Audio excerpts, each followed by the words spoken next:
Salut à tous, alors je vais faire une vidéo assez rapidement. Vous êtes plusieurs à m'envoyer l'information de Sylvain. Lévy, si tu veux, je ne suis plus parce que ça manque juste cruellement d'objectivité. Encore une fois dans mes vidéos, tu ne me verras pas critiquer en fait les véhicules thermiques parce qu'il faut de tout pour faire un monde, que tu aimes ou que tu aimes pas. Et en fait, dernièrement, là c'est tout à l'heure, Cédric qui m'envoie l'information, j'ai eu David, j'ai eu, je crois, Nabil, je sais plus, j'ai eu plein de personnes qui m'ont envoyé cette information sur ce Sylvain. J'étais même plus abonné en fait, le référencement de YouTube me la propose. J'ai regardé sur les 30 minutes, bah déjà, tu as une minute de placement de produit, donc NordVPN, qui n'a rien à voir avec les voitures. Donc ça va pas finir en coup de gueule, mais c'est, je trouve, ridicule. Et je vais te dire moi ce que j'aurais fait. C'est-à-dire que si j'étais à la place de ce type, déjà le NordVPN, franchement, c'est pas terrible, terrible. Ok. Donc placement de produit, une minute, et vu la notoriété qu'il a, je pense que c'est beaucoup d'argent. 10 000, 50 000, 100 000, et il s'est bien rendu compte qu'au lieu d'avoir en fait une grosse équipe derrière, parce que ça demande beaucoup d'argent à filmer, au final avec un téléphone, avec un iPhone 15 ou bientôt un 16 Pro, honnêtement tu arrives à faire quelque chose de tout aussi quali, et quand tu es connu en fait, pourquoi se prendre la tête? Ce qui est important, je peux comprendre, c'est finalement la rentabilité. Donc j'ai dit en fait à Cédric, et c'est venu comme une illumination, deux choses, c'est que si vous voulez faire en fait entre guillemets du putaclic, moi j'aurais mis j'ai eu tort par exemple. Ce qui est vrai, pour moi, il a tort. C'est-à-dire que sur le modèle S, on va pas, même pas parler du modèle Plaid. J'ai eu la chance donc avec Olivier de faire un aller-retour donc au Todd, 1000 km avec lui, et honnêtement, je connais très bien les voitures. C'est un super véhicule. A priori, le nouveau a des petits soucis d'assemblage, mais à 100 000 euros aujourd'hui, pour avoir quelque chose d'équivalent, en tout cas le modèle S et même les Tesla en majeure partie n'ont absolument rien à envier au premium. Alors tu n'auras pas de concessions comme les premiums, on va pas grossièrement te lécher le cul comme les premiums, on te mettra pas par contre de tartines comme les premiums parce que ça il ne le dit pas, c'est-à-dire que ce genre de type, ils ont l'habitude de se faire offrir tout. Je connais, je sais très bien, ils ne payent pas leur essence, ils ont des sociétés. Tu peux te permettre en fait de te prendre un leasing de 1500 euros et payer 2000 euros de toute façon d'essence, tu t'en fiches. Le mec qui est particulier, qui est entre guillemets proche de ses sous, à un moment donné, déjà rien qu'en 2017, et donc Olivier, je te remets la vidéo d'Olivier, il sort d'un ML et d'un classe S, en notamment CDI, et donc un 2 litres 7 et un, de mémoire, je crois que c'était le 3 litres. Et on va dire que il a quelque chose de plus performant. Certes, quand tu vas faire des grands trajets, tu vas peut-être devoir t'arrêter un peu plus souvent. Mais même en termes d'économie, quand tu t'arrêtes chez Tesla à 30 centimes et que tu fais un peu plus du 20 kWh, ça te fait 6 euros. Ben, je suis désolé. Et en plus, il était en propulsion sur sa classe S. Si tu veux prendre une équivalence en termes de performance, et je tiens à dire que quand tu es à 110 ou 130, tout ce que tu demandes, c'est que ça soit le plus calme possible. Tu ne demandes pas que ça hurle plein la tête.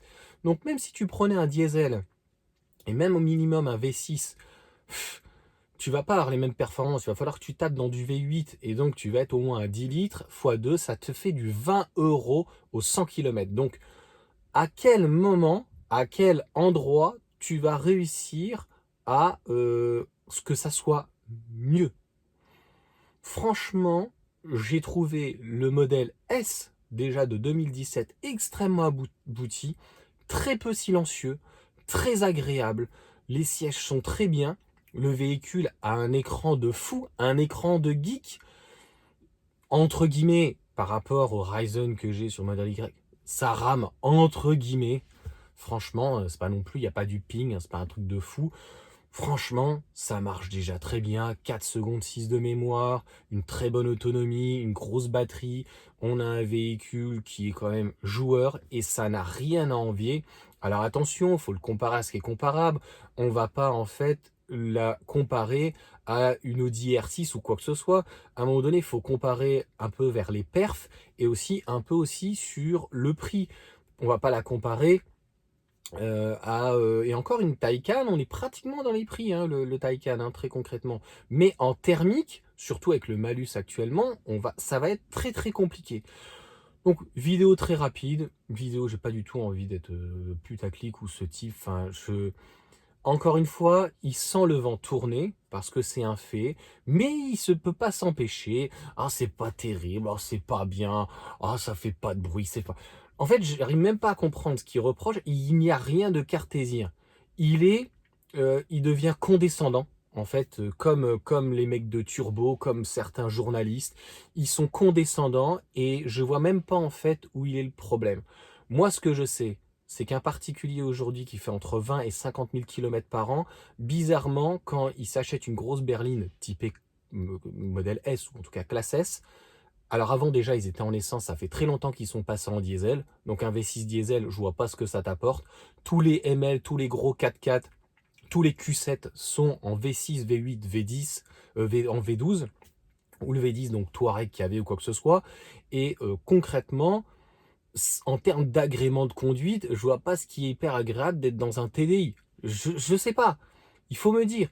Et au-delà de ça, sur des longs trajets, ça va pas te tuer de t'arrêter tous les 2, 3 heures. Oui, tu vas perdre peut-être un petit peu de temps, mais tu vas gagner aussi en économie à ce moment-là. Et de toute façon, on a tous besoin de s'arrêter, donc peut-être pas tous les 2 heures, mais peut-être sur les 3 heures. Mais on se rend pas compte. Pareil. Voilà pour cette vidéo. Je sais pas quoi te dire. Honnêtement, ça me saoule à un moment donné en fait qu'il soit honnête avec son audimat, mais il a peur de se faire aussi allumer par les prolos, parce que son audimat, c'est qui? C'est pas des mecs qui roulent en Ferrari ou qui roulent en fait avec des bagnoles à 200 000 euros. C'est des mecs malheureusement qui sont avec des TDI et après qui viennent nous cracher dessus ou quoi que ce soit, alors que, enfin, tu sais, des 1,5 litre DCI à 500 balles. Je n'ai rien contre. Mais va essayer. Il y avait le leasing social, tu avais la possibilité de changer ton véhicule. Il y a des gens qui roulent pas sur l'or et qui achètent des Tesla et des modèles Y, soit en leasing, soit en crédit, qui prennent sur 8 ans. Ça leur coûte pas plus cher finalement, mais tu n'es pas curieux. Et malheureusement, qui parle à un public de gros beaufs, je suis désolé de dire ça, mais c'est vraiment un fait. Et de dire, ouais, voilà, modèle S-Plaid, oh, c'est pas fantastique. Et puis, alors, j'ai même pas vu les commentaires, mais ça doit être dans le même esprit. Ouais, t'as raison, Sylvain, Tesla, c'est surcoté, c'est de la merde et tout, c'est machin et c'est bidule. Bon, je sais pas. Donc, tout ce que le type a essayé comme voiture, son audimat n'a jamais essayé ce type de voiture. Il ne sait même pas ce que c'est de mettre 30 euros au 100 km. Moi, mon Cayenne, je descendais aller-retour dans le sud, 5 pleins avant que je passe à l'éthanol, où c'était un peu moins douloureux, 5 pleins. Donc, 100 litres, je faisais des pleins de 80 litres à peu près. À l'époque, c'était à 1,20 € avant qu'après ça soit 1,50 €, etc. et que je passe à l'éthanol. Donc, je faisais des pleins de 120 euros. Fais le calcul lorsque je descendais et que je fais un aller-retour. 120 x 5, ça fait 600 balles. Déjà, voir un sixième plein pour rester sur place ou quoi que ce soit. On va dire 5 pleins, 600 balles aller-retour.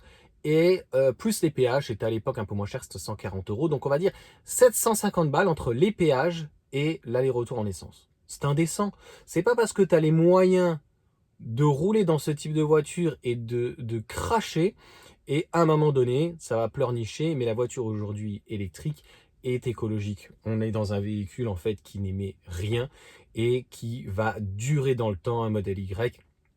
C'est incroyable, comme mon Cayenne était à peu près increvable. Mais à un moment donné, mon Cayenne qui avait 180 000 km je crois, qu'est-ce que j'ai? Alors sur un Tesla, un modèle Y à 200 000 km, qu'est-ce que j'aurais fait? Du lave-glace, pour schématiser, hein, ok? Sur mon Cayenne, bon, au-delà des pneus, hein, j'avais déjà fait les disques, les plaquettes, j'en ai eu pour pratiquement 2000 euros. J'ai eu le palier et encore, sinon tu vas chez Porsche, c'est l'arbre de transmission en totalité. J'ai fait des nombres de révisions, bah, je faisais tous les 2 ans, voilà. Donc, t'imagines, sur 10 ans, j'ai fait 5 révisions, des bougies, on a fait donc les pompes à essence, etc., etc., etc. Le véhicule sur 10 ans, entre l'essence, entre l'entretien, j'ai déjà fait une vidéo là-dessus, m'a coûté, je sais plus, une blinde, 20 ou 30 000 euros, je crois. Donc concrètement, moi je suis super heureux. Le fait qu'il n'y ait plus de bruit, ça ne me dérange pas.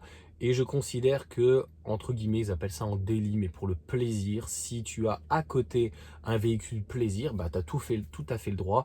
Mais honnêtement, c'est hyper économique. Sans avoir une plaid, déjà une Dual Motors, que ce soit une neuve ou une récente, franchement, celle d'Olivier, elle est déjà à 40 000 balles, top, top, top. Qu'est-ce que tu as à 40 000 euros qui te fait du 4 secondes 6 en 4 roues motrices qui soit aussi grand et aussi confortable? Les gens sont pas cons. Olivier, il est pas dupe. Il a regardé pour une classe S ou quoi que ce soit. Et aujourd'hui, entre sa classe S pourtant qui pouvait l'emmener avec beaucoup plus d'autonomie et sa modèle S, mais en fait c'est le jour et la nuit. Et franchement, j'y suis monté pendant 1000 km. Il voulait me laisser, je voulais pas franchement, j'aime pas déranger, tu vois, j'aime pas, mais j'étais très bien dans le siège, un véhicule agréable à l'arrière, les enfants sont trop bien. Il y a un haillon, il y a un coffre à l'avant. Franchement, le véhicule est top, top, top. Moi, c'est un gros coup de cœur. Je dirais que c'est un petit peu lent au niveau du processeur, si on peut dire. Et le véhicule a une charge qui est moyenne. On fait mieux aujourd'hui, même avec des batteries LFP. Voilà pour cette vidéo. Sans coup de gueule, sans s'énerver ou quoi que ce soit. Mais voilà, si vous voulez vraiment, je vais l'insister là-dessus, être honnête, y mettrait clairement, j'ai eu tort, franchement, le véhicule, le rapport qualité-prix, dis-moi en neuf ou en occasion, dans le même type de gabarit, le même prix, qu'est-ce que tu as, qu'est-ce que tu peux avoir, et en plus qui va te coûter, alors, pour le coup, Olivier de mémoire, je crois qu'il recharge au travail ou c'est gratuit. Ou non, il recharge à la maison, je crois. Donc, on va dire que même si tu es à 20 centimes et 20 kilowatts, ça te fait 4 euros. Pour moins de 5 euros au 100 km. À quel moment tu as un véhicule à 40 000, même des fois moins cher d'occasion, ou neuf à 100 000 euros, qui fait dans les 4 secondes et qui te coûte 5 euros au 100 km avec 4 roues motrices? Dis-moi. Peut-être qu'après, je suis complètement teubé, je suis à la ramasse, je sais pas. Mais dis-moi franchement. Allez, sur ce, ciao à tous.